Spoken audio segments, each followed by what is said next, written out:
Bonjour les beaux arcs-en-ciel et bienvenue pour une nouvelle review. J'espère que tout va bien pour vous. Et aujourd'hui, j'avais envie de vous présenter un deck qui malheureusement n'est plus imprimé, donc il est out of print, comme on dit en anglais. Mais vous pouvez toujours vous le procurer en seconde main. Ça, c'est tout à fait possible, hein. Il y a des sites ou des pages Facebook voilà, sur lesquelles il y a des gens qui revendent leurs jeux. Voilà, ou qu'ils échangent. Donc voilà, il est très coloré, il est très beau. J'ai entendu que donc c'est de Sharon Bassanti. Je dois remettre mes lunettes. C'est de Sharon, oui, Sharon Bassanti, donc de Seeds of Shakti Oracle. J'ai entendu qu'elle travaillait sur un nouveau jeu. Bon, ce sera pas celui-là, mais s'il est aussi coloré que celui-là, ben ça promet d'être très très beau en tout cas. Donc n'hésitez pas à la suivre, hein, elle est sur Instagram, mais je ne connais pas exactement le nom dans lequel elle est. Alors je n'ai plus, je pense qu'il y a un papier explicatif qui venait à propos des cartes, je ne l'ai pas gardé. Euh, on a tout simplement ici en fait une carte de présentation du jeu et voilà, vous pouvez la retrouver vous avez toutes les infos ici en fait sur Gypsy Arts, donc voilà. Et voilà, le guidebook était à télécharger. Et on a donc ici la designer technique en fait pour le deck, donc Aline Wallace, et on a ici l'auteur Sharon Bassanti. Voilà. Et les créateurs et l'illustratrice. Voilà, donc ça c'est les deux cartes, je vais dire, supplémentaires qu'on retrouve dans le jeu. Donc elles sont vraiment petites, elles sont faciles à prendre en main, c'est facile à mélanger. Voilà, la qualité des cartes est top, donc j'imagine que celui qu'elle est en train de faire sera aussi top. C'est juste magnifique. Alors comme vous pouvez le constater, on a des dos des cartes qui sont blancs et noirs. Et voilà, je trouve ça très très beau et très innovateur en fait.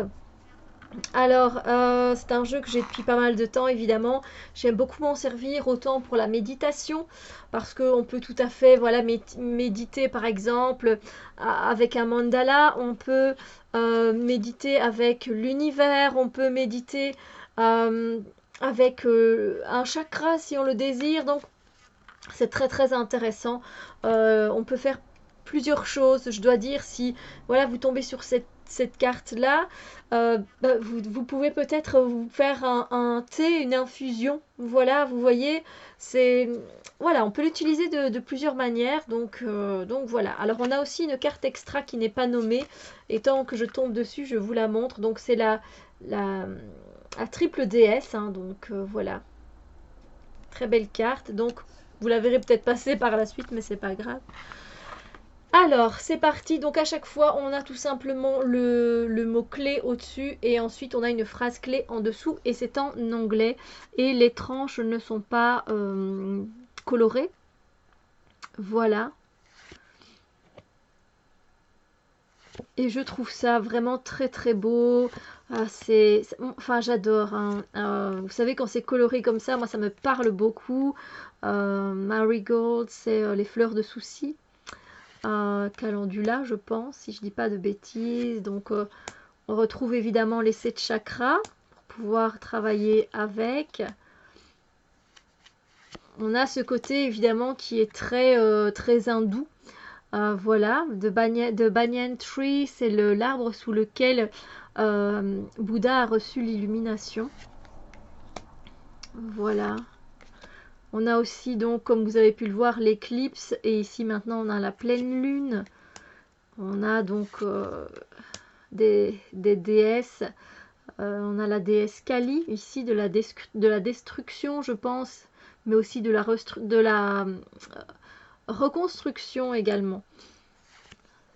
La nouvelle lune, c'est magnifique en plus, je trouve, la main qui porte bonheur, hein, la main de Fatma aussi appelée.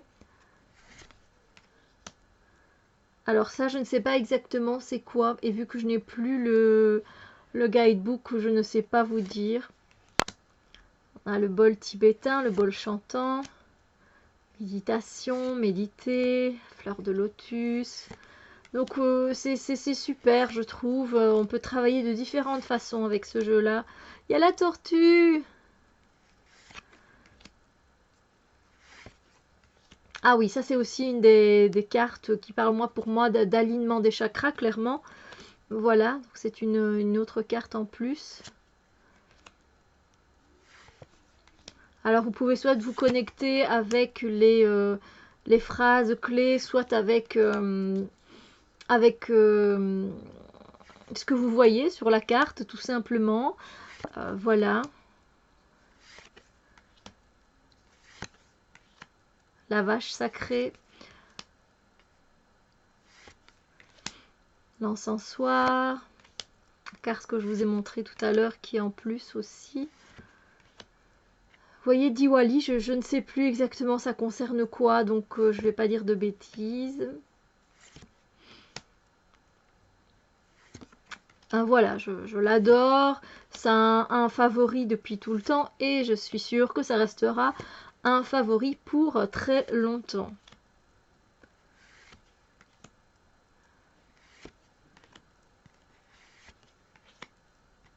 Voilà, écoutez, j'espère que cette présentation vous a fait plaisir. Donc, c'est le dos des cartes et que voilà, je pense que vous pouvez le trouver vraiment en seconde main. Il y a des personnes qui ne savent pas vraiment comment travailler avec, donc c'est pas spécialement, c'est un oracle qui est particulier, hein, vu qu'il traite plus de tout ce qui est du côté hindouisme, donc de l'hindouisme, donc voilà, c'est vrai que c'est pas toujours, on ne voit pas comment on pourrait vraiment se servir, on ne sait pas vraiment faire un tirage particulier avec celui-là.